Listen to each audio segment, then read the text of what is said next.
পরে বলছি কীভাবে বানানো যায়। এটা কাঁচা হলুদ আর গাঁদা হলুদ রঙের যে গাঁদা ফুলগুলো হয় সেইটা। এটা হচ্ছে নিম পাতা, পালং শাকেরও হয়, তারপরে পাতা টমেটো দিয়ে হয়, আর হচ্ছে বিট গাজর চেরি ফল এগুলো দিয়ে আবির তৈরি হয়। কাঁচা নিম পাতা এগুলো তো আমাদের ন্যাচারাল আবির, মানে গায়ে মাখলে কোনো এমনিতেই তো আমরা নিম পাতা মাখছি, খেতেও মানে খাওয়াও যায়।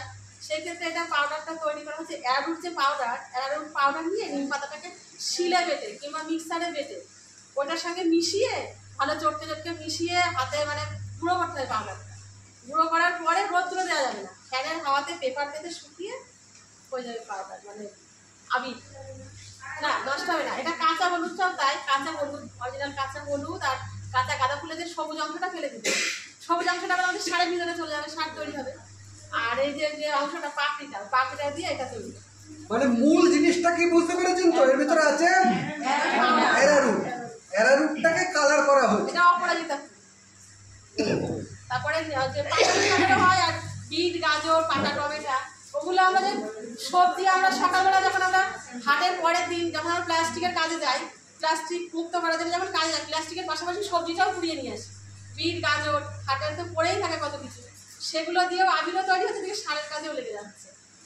আমাদের বুধবার আর রবিবার সপ্তাহে দুদিন হাট থাকে, সেদিনকে আমরা নিয়ে এসে আমরা ফুল কালেক্ট করে রেখেছি। রবিবার দিন 10 কিলোর অর্ডার হয়েছে, রবিবার আর সোমবার দিয়ে তৈরি করতে হয় কাজের শেষে, কাজ থেকে বাড়ি আসার পরে বিকেলে বানায়।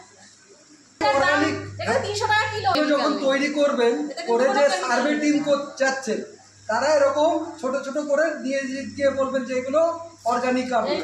আপনারা তো আবির খেলেন, কেমিক্যাল আবির এখন কত ক্ষতিকর বুঝতেই পারছেন। একটুখানি বললেই দেখুন কত, মানে ধরুন এটা করতে খরচ হচ্ছে কত, 3 থেকে 4 টাকা। 100 আবির বিক্রি করছে ওরা 30 টাকা, ওরা একদম গ্রামের প্রত্যন্ত জায়গায় 30 টাকা। আমার এখানে 100 আবির 50 টাকা, এমনি 100 আবির 20 টাকা বিক্রি হয় কেমিক্যাল আবির। তো আমরা 50 টাকা বিক্রি করতেই পারি শহরে এসে, তাহলে 100 আবির করতে 5 টাকা খরচ। এমন কোন ব্যবসা আছে যেখানে 5 টাকা খরচে 50 টাকা আয় হয়? এগুলো আমি জাস্ট বললাম এটার জন্য, এটা মানে চেরি ফলের প্রয়োজন নেই। এই তো এই ধরুন এই হলুদটাকে যদি আপনি একটু বেশি দেন তাহলে কালার পাল্টে যাবে, হলুদটাকে একটু কম দিলে কালার, মানে এই কালারগুলোই আপনি একটু এদিক ওদিক করলে পাল্টে যাবে। মানে ধরুন বিটের পরিমাণের যদি একটু বাড়িয়ে দেন আর একটু লালের জায়গায় চলে আসবে, যদি একটু কমিয়ে দেন তাহলে ফেড হবে।